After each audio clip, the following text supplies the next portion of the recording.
Hoy, año 2021, vivimos en un mundo en el que un virus te puede aparecer en diciembre, tener secuenciado su genoma para enero, en septiembre o octubre vacunas en fase 3 y listas para ser distribuidas y aplicadas 3 o 4 meses después. Un mundo maravilloso, increíble. Pero no creas que siempre fue así. Hagamos un poco de historia.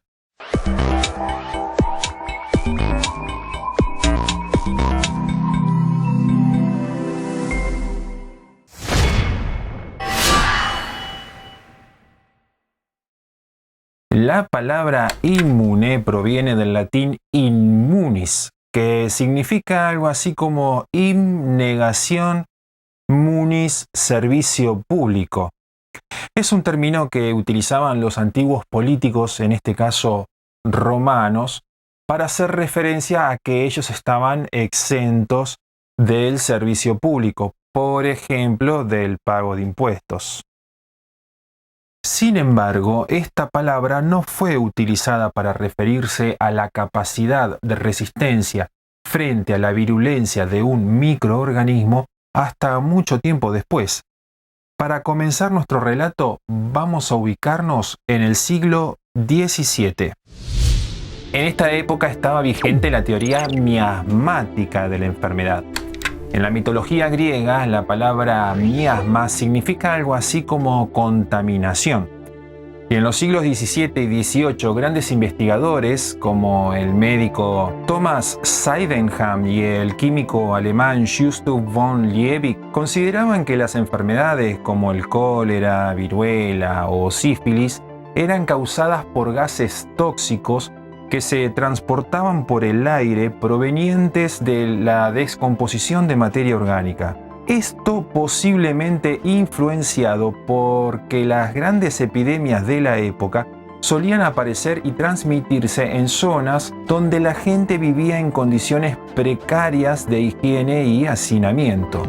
Si bien esta teoría no es correcta y luego fue reemplazada, hay que destacar que promovió grandes campañas de salud pública, con impulsores que se preocupaban por las condiciones ambientales y de higiene para la prevención de enfermedades. Entre los mayores exponentes a estas prácticas, vamos a encontrarnos a una pionera de la enfermería como fue Florence Nightingale.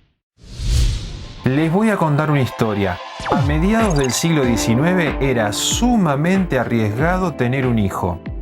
Debías considerarte realmente afortunada si durante el parto no sufrías de un proceso infeccioso septicémico grave que se conocía como fiebre puerperal y atacaba a las madres después del parto y muchas veces también a los hijos recién nacidos. Resulta que en esa época se establecían hospitales maternales por toda Europa.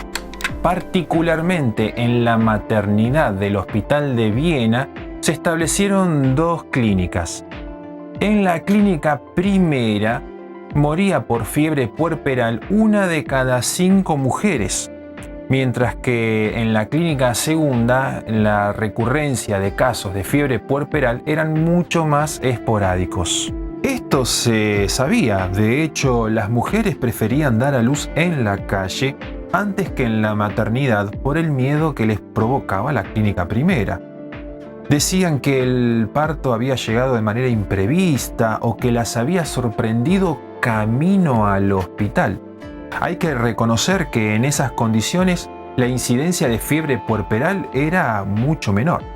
En 1846, para trabajar en la clínica primera, fue contratado el obstetra húngaro Ignaz Philipp Semmelweis y todo cambió. Rápidamente, Semmelweis se preguntó ¿por qué la fiebre puerperal era infrecuente en las mujeres que daban a luz camino al hospital? ¿Esas mujeres estaban de alguna manera protegidas? Tampoco entendía muy bien por qué el riesgo de morir por fiebre puerperal era mayor en la clínica primera que en la clínica segunda, siendo que en ambas se las atendía a las mujeres de la misma manera. En esa época se culpaba por la mortandad a factores como la influencia del clima, de los astros. Incluso se lo atribuyó al miedo producido por las visitas del sacerdote con una campanilla para administrar los sacramentos. Obviamente, estas posibles causas nunca fueron comprobadas, pero tampoco se encontraba la causa posible que estaba generando esta enfermedad. Hasta que en 1847 el caso dio un giro inesperado. Un amigo de Semmelweis, el médico Jakob Kolewska, mientras le realizaba una autopsia a una mujer que había fallecido por fiebre puerperal, se corta con un bisturí. Poco tiempo después, Jakob Kolewska estaba muerto.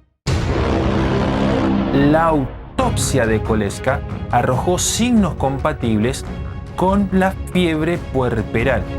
Esto llevó a Semmelweis a proponer la posibilidad de una conexión entre la muerte de su amigo y los casos estudiados.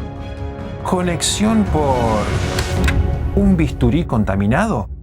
Conclusión: Semmelweis encontró que en la clínica primera quienes asistían a las mujeres eran los residentes que también participaban de las autopsias, evidentemente trasladando partículas en sus manos que, si bien se lavaban con agua y jabón, el olor a putrefacción todavía persistía, mientras que en la clínica segunda quienes asistían a las mujeres eran las llamadas en aquella época matronas, que sería lo que hoy conocemos como parteras, quienes no participaban en las autopsias. Por lo tanto, Semmelweis propuso un lavado antiséptico como complemento al agua y jabón y, rápidamente, la mortalidad por fiebre puerperal bajó casi a cero en estas clínicas.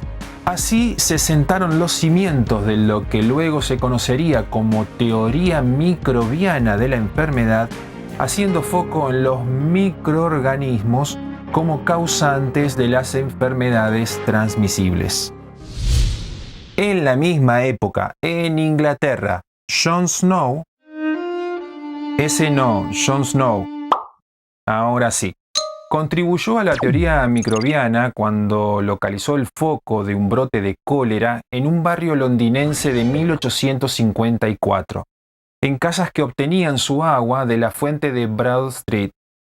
Snow descubrió que el cólera se transmitía en las heces que contaminaban esa fuente de agua, con lo que recomendó clausurarla, y así fueron disminuyendo los casos de la enfermedad, dando origen a los primeros estudios epidemiológicos.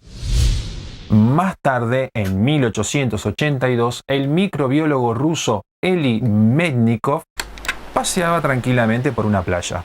De pronto encontró algo que le llamó la atención: una pequeña larva de estrella de mar. Agarró la larva, la colocó en un frasco, cerró el frasco y se fue a su casa. Un tiempo después, iba a observar algo que iba a cambiar la historia de la medicina. Sobre una espina de rosa que él había clavado en la larva, comenzaron a crecer un grupo de células. Y eso hizo que Mednikov se pregunte: ¿este grupo de células está intentando absorber esa espina? Inmediatamente se dio cuenta de la importancia del hecho.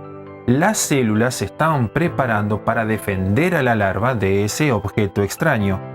Así se mejoraba el conocimiento sobre la fagocitosis y la inmunidad celular. Y, como si fuera poco, un discípulo suyo, el bacteriólogo alemán Paul Ehrlich, postuló la teoría de las cadenas laterales con una frase célebre: el cuerpo del paciente se vuelve inmune a las infecciones semejantes, produciendo sustancias apropiadas cuyas únicas funciones son las de combinarse y destruir los venenos formados por los microbios invasores. Será la base para entender la especificidad de la respuesta inmunológica y la inmunidad humoral. Mednikov y Ehrlich ganaron el Premio Nobel de Medicina en 1908 y no es para menos. A base de observaciones bien dirigidas, capacidad analítica y mucha, pero mucha perseverancia, creo que ni ellos imaginaban la importancia de lo que se estaba gestando y la cantidad de vidas que a futuro salvarían.